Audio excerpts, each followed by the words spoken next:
మొదటి భాగంలో అరుణ మమతకు పెళ్లి సంబంధాలు రానివ్వనని తల్లిదండ్రులతో చెప్పి వెళ్తుంది కదా.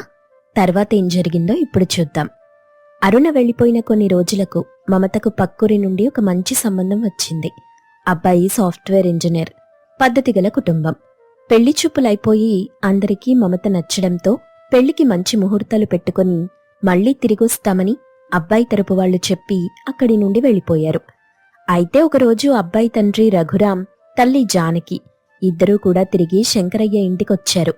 వాళ్లని చూసి శంకరయ్య సంతోషిస్తూ, రఘురాం గారు రండి, కూర్చోండి. ముహూర్తాల గురించి ఏమైనా నిర్ణయం తీసుకున్నారా?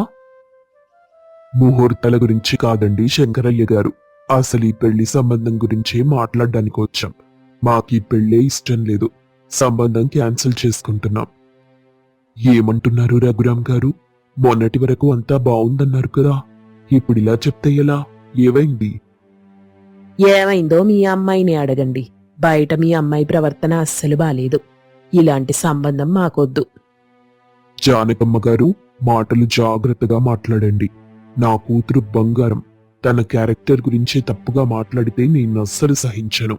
నా మమత వజ్రం లాంటిది. వజ్రమో వైడూర్యమో మాకనవసరం. మీ వజ్రం ఇంట్లో ఎలా ఉంటుందో మాకు తెలీదు గాని బయట ఏం చేస్తుందో మాకు సాక్ష్యాలతో సహా తెలిసింది. ఏ సాక్ష్యము లేకుండా మేమింత దూరం వచ్చి మీ ముఖం మీద చెప్పం కదా. ఏంటో సాక్ష్యం చూపించండి. రఘురాం తన దగ్గరున్న కొన్ని ఫోటోలు తీసి శంకరయ్య ముందు విసిరేశాడు. శంకరయ్య ఫోటోలు చూసి, ఇది అసంభవం. నా మమత ఇలాంటి పనులు అస్సలు చెయ్యదు. ఇదంతా అబద్ధం. ఫోటోలు కళ్ల ముందే కనిపిస్తుంటే ఇంకా అబద్ధం అంటారేంటి? ఇలాంటి పెంపకం మీదని తెలిస్తే మేమసలు వచ్చేవాళ్లమే కాదు. పద జానకి, వెళ్దాం. ఇక ఈ ఇంటి నీళ్లు కూడా మనకొద్దు. వాళ్లు కోపంగా వెళ్లిపోయారు. శంకరయ్య కుప్పకూలిపోయాడు. సరిగ్గా అప్పుడే అరుణ అత్తగారింటి నుండొచ్చింది. ముఖం మీద ఒక వింతైన నవ్వుతో ప్రవేశించింది. ఏంటి నాన్నా, ఏంటిదంతా? మమత పెళ్లి క్యాన్సిల్ అయిందా? పాపం, నేను చెప్పాను కదా, నా మాట వింటే ఇలా జరిగేది కాదు అని. అరుణా, నీకివన్నీ ఎలా తెలుసు? వాళ్ళొచ్చే సమయానికి నువ్విక్కడికి ఎలా వచ్చావు? అసలు ఈ ఫోటోలేంటి? ఎలా తెలుసా? నేనే ఇదంతా చేశాను కాబట్టి తెలుసు. ఆ ఫోటోలు నేనే సృష్టించాను. ఆ అబ్బాయి ఇంటికి ఆ ఫోటోలు పంపింది కూడా నేనే. అరుణా, ఏం మాట్లాడుతున్నావే? నీ తోడబుట్టిన చెల్లెలి జీవితాన్ని నువ్వే నాశనం చేస్తావా? ఎంత కడుపుమంటే నీకు? కడుపుమంట కాదమ్మా, ఇది నా పంతం. నేనడిగింది మీరివ్వలేదు కదా. మమతని నా ఇంటి కోడలిగా పంపమని అడిగితే మమత భవిష్యత్తు గురించి గొప్పలు చెప్పారు. ఇప్పుడేమైంది? ఆ భవిష్యత్తు నా మాట కాదన్నందుకు, నా అత్తగారి ముందు నన్ను తక్కువ చేసినందుకు. మమతకి ఈ ఊళ్ళోనే కాదు కదా, ఈ జిల్లాల్లోనే ఎక్కడా సంబంధం దొరకదు. నాన్నా, నువ్వంత కంగారు పడద్దు.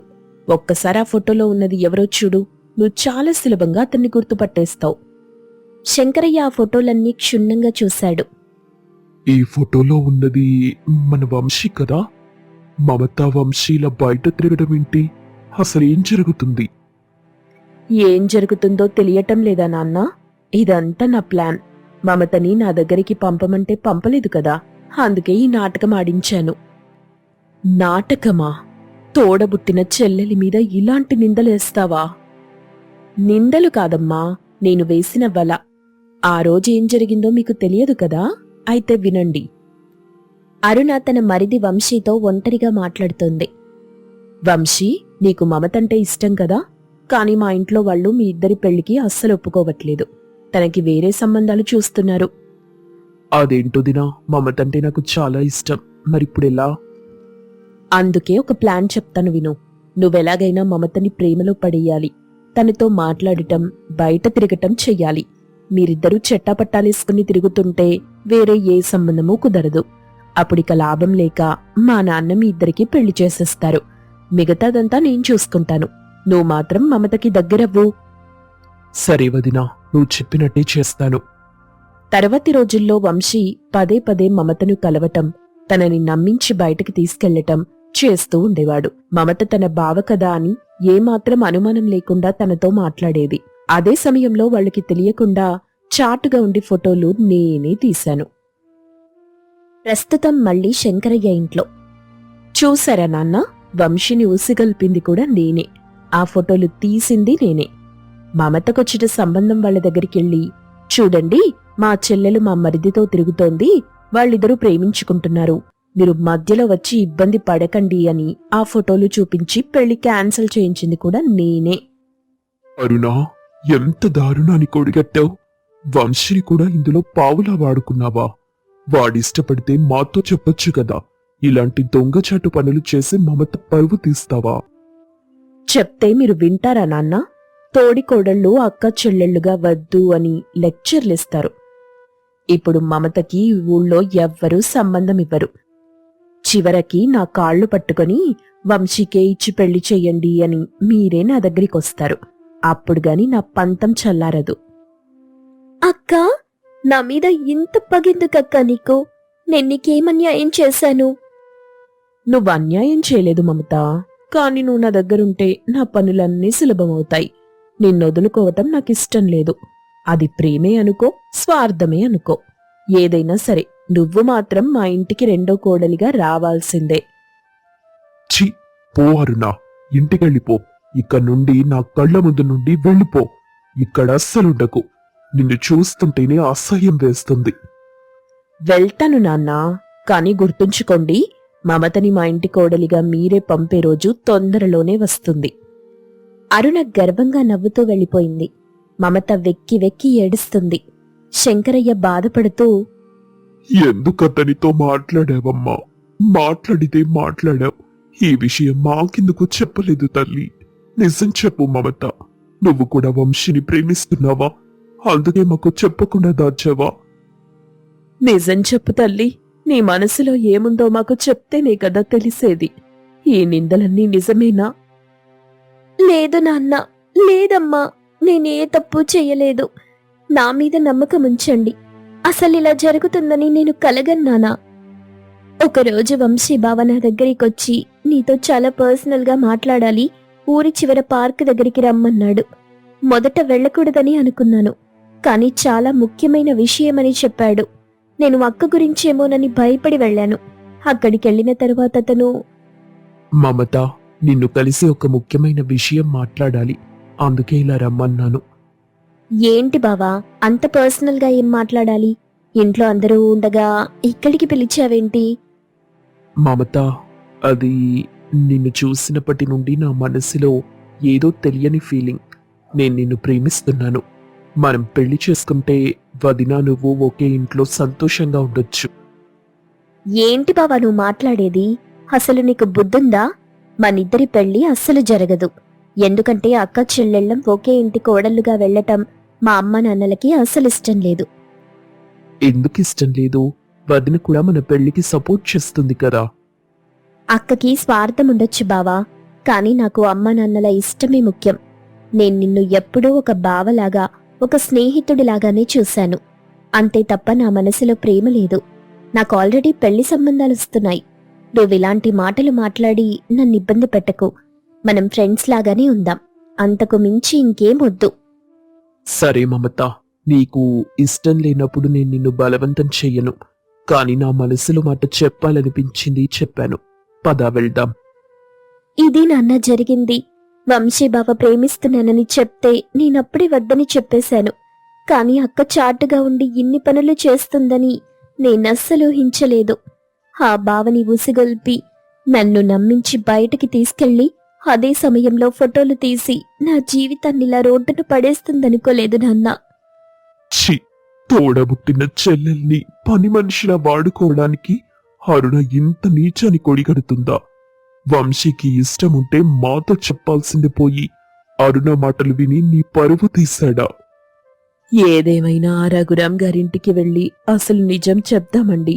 మన అమ్మాయి తప్పులేదని వాళ్ళకి తెలియాలి కదా. లాభం లేదు శాంతమ్మా. ఆ ఫోటోలు చూశాక వాళ్ళు మన మాట వినే స్థితిలో లేరు. పైగా అరుణ పెట్టిన మచ్చ ఇది. లోకం దీన్నే నమ్ముతుంది.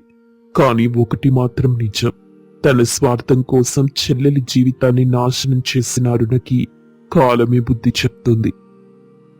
నాన్న, నా వల్ల మీ పరువు పోయింది. నన్ను క్షమించండి. లేదు తల్లి, తప్పు నీది కాదు. మన ఇంట్లోనే ఒక శత్రువు పుట్టిందని మేం గ్రహించలేకపోయాం. కాని మమత, నువ్వు భయపడకు. నీ నాన్న బ్రతికే ఉన్నాడు. నీ నిజాయితీ నిరూపించే వరకు నేను నిద్రపోను.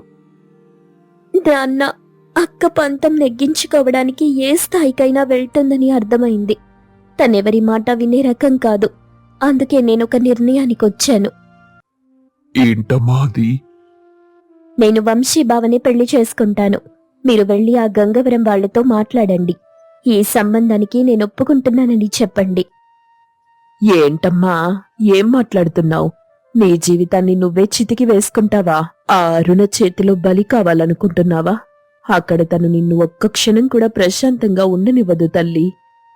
అవునమ్మా, అది నిన్ను తోడికొడలిగా కాదు, ఒక పని మనిషిలా వాడుకోవాలని చూస్తుంది. తెలిసి తెలిసి ఆ నరకంలోకి వెళ్తావా? లేదు నాన్న, ఇంతకంటే మరో మార్గం నాకు కనిపించట్లేదు. అక్కకి స్వార్థం ఉంటే నాకు ఆత్మగౌరవం ఉంది. మీరెన్ని సంబంధాలు తెచ్చినా అక్కేదో ఒక వంక పెట్టి చెడగొడుతూనే ఉంటుంది. నా మీద పడిన నింద పోవాలన్నా, అక్క అహంకారం అణచాలన్నా నేనక్కడికి వెళ్లాల్సిందే. కాని మమత, అక్కడ అరుణ పెత్తనం ఉంటుంది. నిన్ను వేధించడమే తన పనిగా పెట్టుకుంటుంది. నువ్వు తట్టుకోగలవా? ఇప్పటి వరకు చూసింది శాంత స్వభావమున్న మమతని మాత్రమే నాన్న. కాని ఆ ఇంటికి వెళ్లిన తరువాత మరో మమతని చూపిస్తాను. అక్క తన పంతం కోసం నన్నక్కడికి రమ్మంటుంది. కాని నేనక్కడికి వెళ్లేది తనని మార్చడానికి, తన తప్పు తనకి తెలిసేలా చేయడానికి. అక్కడ అరుణ మాట చెల్లుబాటు కాకుండా చేస్తాను. అత్తయ్య గారు, మామయ్య గారి మనసులు గెలుచుకుంటాను. ఆ మాటలకి శంకరయ్య, శాంతమ్మ ఒకరి ముఖం ఒకరు చూసుకుంటారు. మమత కళ్లలో ఉన్న ఆ పట్టుదల చూసి వాళ్లేం మాట్లాడలేక మౌనంగా ఉండిపోతారు. ఇక మమత చెప్పింది విని వాళ్ళిద్దరూ అయోమయంలో పడిపోతారు. ఆ రోజు గడిచిపోయింది. మమత చెప్పిన మాట ప్రకారం శంకరయ్య, శాంతమ్మ మనసులో ఎంతో బాధ ఉన్నా మమత పట్టుబట్టడంతో గంగవరంలోని రంగయ్య ఇంటికి వెళ్తారు. రంగయ్య గారు, ఆ రోజు మీరు అడిగినప్పుడు మేమొద్దన్నాం. కానీ ఇప్పుడు పిల్లలిద్దరి ఇష్టం చూశాక మీ అబ్బాయి వంశీకి మా మమతనివ్వాలని నిర్ణయించుకున్నాం. మీకిష్టమైతే సంబంధం ఖాయం చేసుకుందాం. అదేంటండి శంకరయ్య గారు, మాకిష్టం లేకేంటి? వంశీకి మమత అంటే చాలా ఇష్టం. అరుణ కూడా తన చెల్లెలొస్తే బాగుంటుందని పదే పదే చెప్తోంది. ఇద్దరక్క చెల్లెళ్ళు ఒకే ఇంటికి రావటం మా కూడా సంతోషమేగా. అవునండి, అరుణ ఈ ఇంటికి కోడలిగా వచ్చాక ఇల్లెంతో కలకలలాడుతుంది. ఇప్పుడు మమత కూడా వస్తే మాకింకా ఆనందం. వెంటనే ముహూర్తాలు పెట్టించుకుందాం. అలా పెళ్లి నిశ్చయమవుతుంది. ఆ వార్త వినగానే అరుణ, వంశీ గదిలోకి వెళ్లి మాట్లాడుకుంటారు. చూసావా వంశీ, మమతని నీ ప్రేమలో పడేయమన్నాను కదా, నేను చెప్పినట్టే జరిగింది. మొదట మొండిగేసినా చివరికి నీ ప్రేమ ముందు తలొంచి పెళ్లి కొప్పుకుంది. అవును దినా, అంతా నువ్వు చేసిన ప్లాన్ వల్లే జరిగింది. మమత లాంటి అమ్మాయి నాకు భార్యగా వస్తుందంటే నమ్మలేకపోతున్నాను. తను నా ప్రేమని అర్థం చేసుకున్నందుకు చాలా గర్వంగా ఉందో దినా. ఇంకేం, పెళ్ళయ్యాక తను మన ఇంటికొస్తుంది. నీకు మంచి భార్యగా, నాకు మంచి తోడుగా ఉంటుంది అని అతనితో చెప్తుంది సంతోషంగా. ఇక కొద్ది రోజుల్లోనే వంశీ మమతల వివాహం జరిగిపోతుంది. అత్తగారింట్లో అడుగుపెట్టిన తరువాత వాళ్ళ అక్క తనని ఎలా ఎదుర్కొంటుందో అనేది తరువాయి భాగంలో